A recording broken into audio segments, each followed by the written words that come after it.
Aujourd'hui, avec l'aide d'Allah Tabaraka wa Ta'ala, on va parler des péchés qui vont continuer à être inscrits dans le compte du serviteur après sa mort. C'est ce qu'on appelle as-sayyi'at al-jariya, les péchés qui continuent. Les péchés qui continuent. C'est-à-dire que ce sont des péchés qui ne vont pas s'arrêter à la mort de la personne. Non. Même dans sa tombe, jusqu'à ce qu'il rencontre Allah Tabaraka wa Ta'ala jusqu'au jour dernier, ces péchés-là vont continuer à augmenter en nombre, en volume. Soyez donc très attentifs à ce qui va suivre. Le prophète alayhi salatu wassalam, il a vu Amr ibn Luhay se faire châtier dans le feu de l'enfer 2 fois.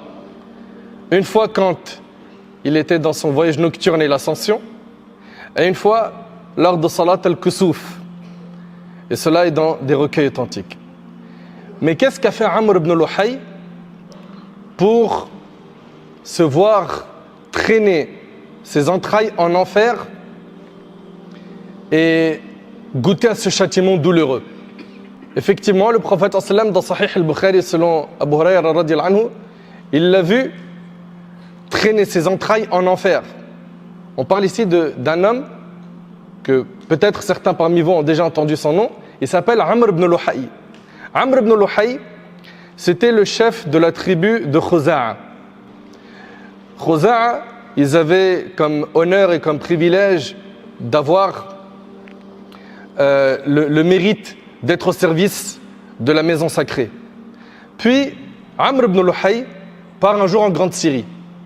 Et là-bas, il voit des gens adorer des statues. Et il a été séduit par cette ibada li ghayrillah. Il a été séduit par cette adoration qui est faite pour autre qu'Allah. À l'époque, la Mecque n'était pas encore sur le shirk. Elle était préservée, elle était sur la religion d'Ibrahim alayhi salam. Donc les gens étaient sur le tawhid, sur l'unicité d'Allah. Et Amr ibn Luhay, en allant fi Sham, en Grande Syrie, en voyant ces statues, lui qui était un chef obéi, il en a ramené avec lui à la Mecque et il a été celui qui a instauré le shirk, qui a changé la religion d'Ibrahim à la Mecque.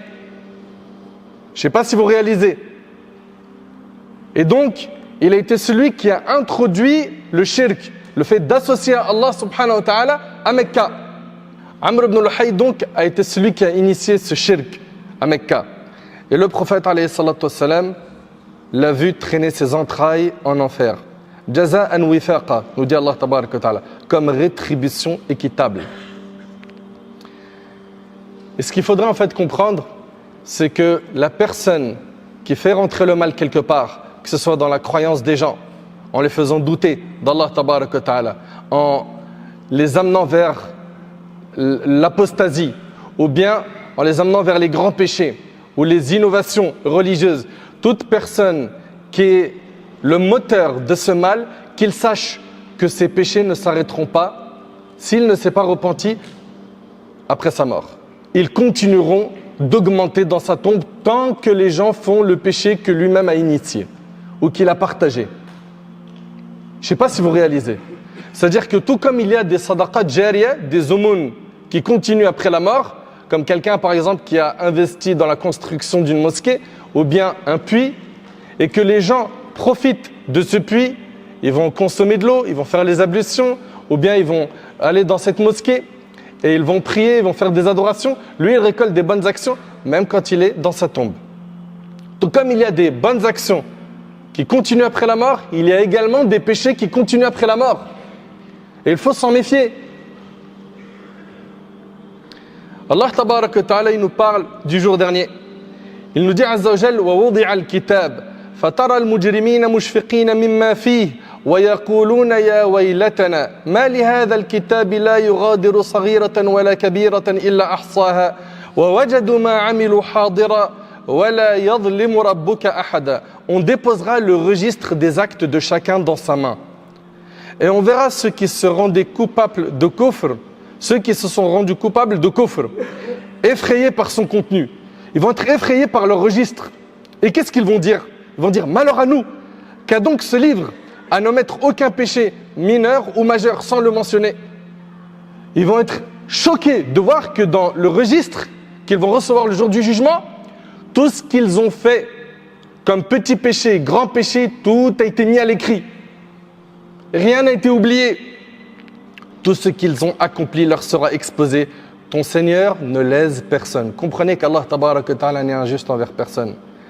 Qatada rahimallah a dit: les gens se plaindront de la consignation de tous leurs actes, mais aucun ne se plaindra d'être lésé, parce que personne ne sera lésé. Il n'y aura écrit que ce que tu as fait. Et ce jour-là, il va y avoir des gens qui vont être choqués.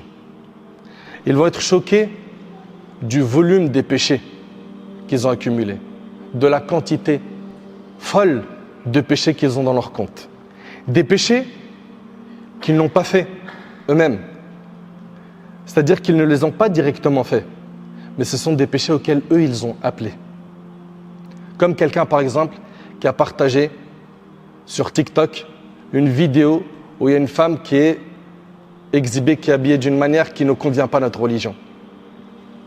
Et qui donc désobéit à Allah subhanahu wa ta'ala. Cette personne qui fait la promotion de cette vidéo et qui va faire 200 000 vues, 300 000 vues, eh bien c'est 300 000 personnes qui ont vu cette vidéo-là, ils sont dans ton compte de péché. Et même après ta mort, plus la vidéo elle tourne, plus ton compteur de péché il augmente. Allahu Akbar. Il s'agit des péchés qui continuent. Des péchés qui seront inscrits sur le compte de certains alors qu'ils sont dans leur tombe. Des péchés qui ne s'arrêtent pas. Allahu Akbar. Plus les jours et les mois avancent, plus leur situation dans la tombe est catastrophique. Et ce qui s'ensuit est plus dur. Donc à nous de réfléchir. À nous de réfléchir sur notre sort après la mort.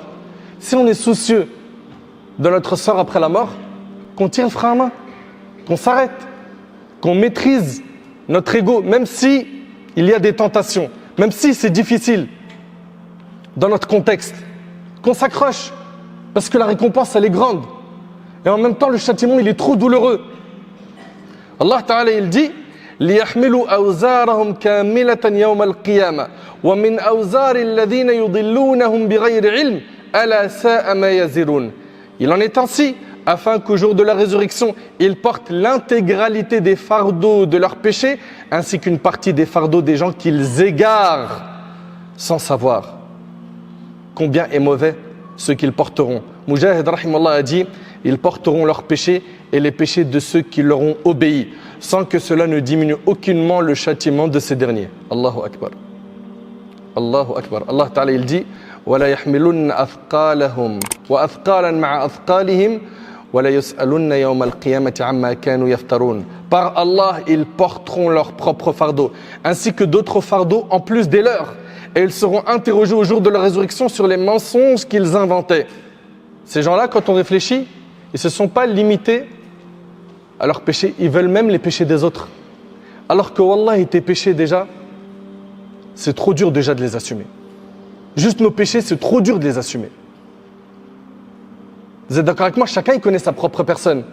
Chacun il sait qu'est-ce qu'il fait comme désobéissance. Qu'est-ce qu'il fait comme choses qui sont haram dans la religion d'Allah tabaraka ta'ala. Mais il y a des gens, ils ne veulent pas que leurs péchés à eux ne les suffisent pas, ils veulent aussi les péchés des autres. Ces gens-là veulent aussi les péchés des autres.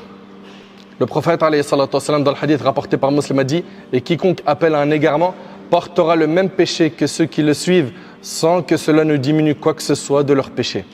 Parmi les péchés qui sont destructeurs pour le musulman, pour la musulmane, et qui sont des péchés qui vont continuer après la mort, il y a le fait de toucher à la croyance des gens, le fait de les faire douter d'Allah, du prophète alayhi salatu wassalam, des piliers de la foi, le fait de les sortir du tawhid au shirk, de les sortir du tawhid au kufr. Toutes ces personnes-là qui œuvrent pour faire sortir les gens de l'islam, qu'ils sachent que s'ils ne se repentent pas après leur mort, ils récolteront leur péché, mais aussi le péché de ceux qu'ils ont égarés. Wallahi, c'est très très lourd en conséquence. Également, parmi les choses qu'il faut surveiller et qui sont très très graves, il y a le fait de faire des fatwas sans science. De se prononcer sur la religion d'Allah sans science. Combien sont nombreux malheureusement ceux qui se prennent pour des gens de science ou des tullab ilm alors qu'ils ne connaissent rien de la religion, ni de la langue arabe. Rien. Et il est là toute la journée à dire halal, haram. Cheikh Antal a dit. Il connaît rien, ni en lora, ni en hadith, ni en fiqh, ni en aqid, rien. Et il se prononce sur le din d'Allah. Mais tais-toi. Tu te fais du mal. En pensant aider les gens, tu vas les égarer. Et tu récolteras le fruit de tous ces égarements. Après ta mort, si tu ne t'es pas repenti. C'est impressionnant. Ils connaissent 2-3 hadiths, aucune pudeur. Parce que l'algorithme sur TikTok aide à grimper rapidement, ça y est, il pense qu'il a un devoir de parler de religion. Mais t'es pas qualifié. T'as quel cursus religieux? T'as étudié chez qui? Combien d'années? Quel livre? Elle est où votre pudeur, votre retenue? Allah tabarak wa ta'ala il dit قل إنما حرم ربي الفواحش ما ظهر منها وما بطن والإثم والبغي بغير الحق وأن تشركوا بالله ما لم ينزل به سلطانا وأن تقولوا على الله ما لا تعلمون. Allah, il dit Azza wa Jal, dit mon Seigneur n'a interdit que les turpitudes apparentes et cachées, les péchés, l'atteinte faite à autrui sans droit, de même que d'attribuer à Allah des associés concernant l'adoration desquels il n'a révélé aucune preuve et de dire sur Allah ce que vous ne savez pas. C'est grave. Aussi parmi les péchés qui continuent après la mort, il y a le fait de ne pas avoir éduqué ton enfant. Tu ne lui as pas enseigné la religion. Tu ne lui as pas enseigné la salat. Tu lui as enseigné de mentir. Tu as enseigné à ton fils d'être malhonnête, de voler. Eh bien, ton enfant sera une parmi les causes que tes péchés vont continuer à augmenter dans ton compte, alors que tu es dans ta tombe. Faites attention à l'éducation de vos enfants. Faites attention à ce que vous leur enseignez. Également, on a quoi? On a le fait que certains et certaines affichent des photos d'eux ou d'autrui qui sont interdites en islam et ils les mettent sur internet. Ça peut être des photos et des fois c'est des vidéos. Et ils les propagent. Et sur TikTok, il y en a à l'appel. Instagram, pareil. Snap, pareil. Transmettre comme ça des vidéos, des photos de personnes qui sont habillées d'une manière qui est ghair shar'iyya, c'est-à-dire qui sont habillées avec des vêtements qui ne sont pas en adéquation avec le code de notre religion. Donc c'est clairement du haram et ils diffusent. Ou bien même ce sont des femmes qui elles-mêmes mettent en avant leur physique à travers des vidéos et des photos provocatrices. Mais tout ça, est-ce que ça fait partie de notre religion, nous musulmans? Si vous dites que ça n'en fait pas partie, mais est-ce que vous réalisez que ces vidéos que vous avez diffusées vous-même, les lives que vous faites pour faire monter des femmes qui sont mal habillées et parler de sexualité et parler de pornographie et parler de haram, et vous en avez fait même des armées aujourd'hui sur TikTok et ailleurs qui font tous la même chose aujourd'hui. Ils font des lives avec des personnes du sexe opposé que pour parler de sexe. Et pour montrer comment elle est habillée, montre-nous, lève-toi, montre-moi comment tu es habillée, etc. Mais est-ce que vous réalisez qu'après votre mort, si vous ne vous êtes pas repenti, tant que ces vidéos circulent sur le net, votre compte de péché augmente jour après jour dans votre tombe? Mais il faut être un malade, un fou, pour accepter que ce soit ça ton sort. Mais réfléchissez. Vos péchés ne vous suffisent pas pour vouloir ceux des autres. Mais pourquoi on ne vous voit pas aussi gourmand pour gagner des hasanat que vous l'êtes pour gagner des péchés?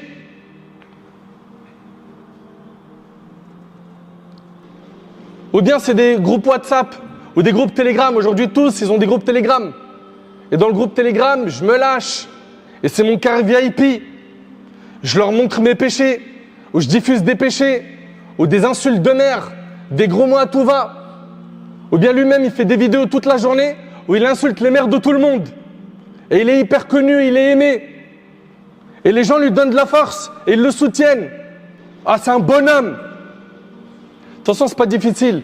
C'est un bonhomme, tu l'aimes, ben dis amin à mon invocation, qu'Allah te ressuscite avec lui. Tu l'aimes, non? Qu'Allah te ressuscite avec lui. C'est eux que tu vas avoir autour de toi, Yawm al-Qiyamah. Vous encouragez le fasad, le blâmable. Vous encouragez des gens qui disent des gros mots, qui insultent, qui montrent du haram, de la perversion, qui sont hors cadre du Coran et de la Sunna. Et quand on les ramène vers le Coran et la Sunna, ils n'en veulent pas. Ils ont un autre code, un autre modèle. Hadahumullah.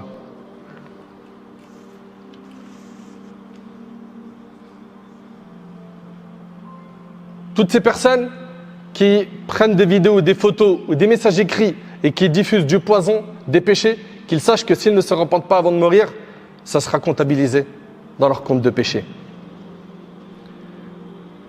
Faites attention mes frères, faites attention mes sœurs. Et je vous mets en garde contre le fait que votre temps, votre argent, votre téléphone portable, votre énergie, je vous mets en garde contre le fait d'utiliser tout cela à mauvais escient. D'utiliser ton temps, d'utiliser ton énergie, ta notoriété, ton smartphone pour diffuser du haram. Je te mets en garde contre ça, mon frère. Ma sœur, fais attention à ça. Vous valez mieux que ça, que ce monde de péché, ce monde vil de dhunoub dans lequel vous vous concurrencez. Quand tu réfléchis, l'être humain n'est pas capable déjà d'assumer ses propres péchés Yawm al-Qiyamah. Et ces personnes-là dont on parle, non seulement ils vont devoir assumer leurs péchés, mais aussi les péchés de ceux qu'ils ont égarés. Je pense aussi à ceux qui ont fait fumer des gens, ou qui en ont mis certains en tant que guetteurs, ou il va vendre pour moi de la drogue. T'imagines que là, tu t'es pas limité de tes péchés? Tu ne t'es pas limité à tes péchés. Tu as les tiens et ceux que tu as motivés, que tu as forcés.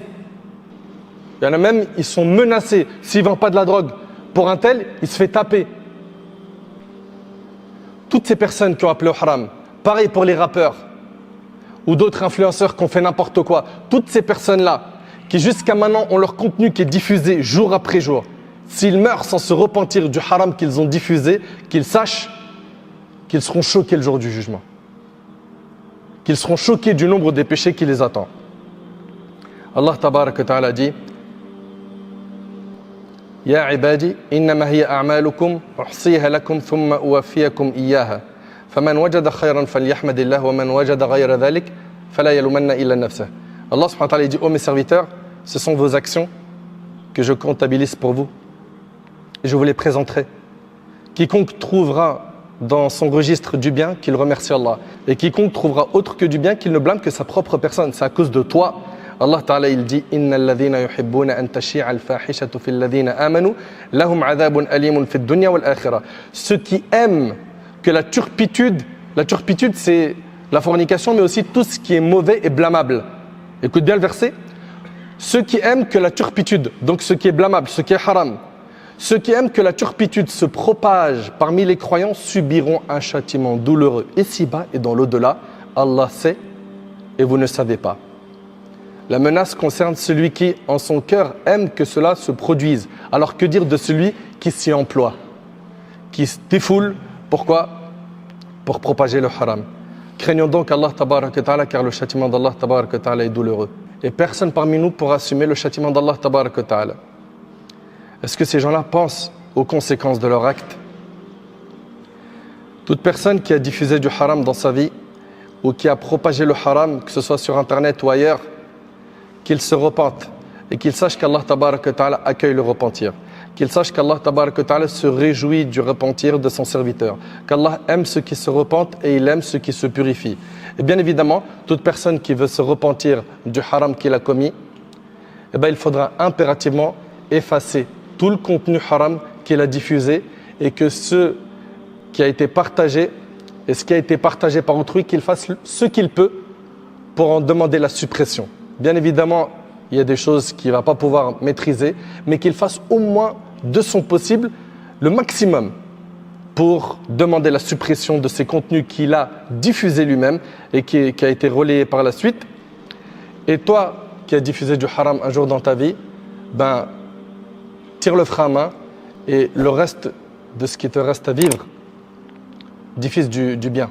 diffuse du bien et sois une clé pour le bien afin d'amener les gens vers la guidée, d'amener les gens vers les bonnes actions. Toi qui étais un moteur dans le haram, utilise ton énergie, utilise ton cerveau pour amener les gens vers Allah subhanahu wa ta'ala. J'implore Allah subhanahu wa ta'ala de guider nos frères et nos sœurs. J'implore Allah subhanahu wa ta'ala d'améliorer la situation de ceux et celles qui se sont reconnus. J'implore Allah tabaraka wa ta'ala de faire que ce message trouve une place dans le cœur de nos frères et de nos sœurs.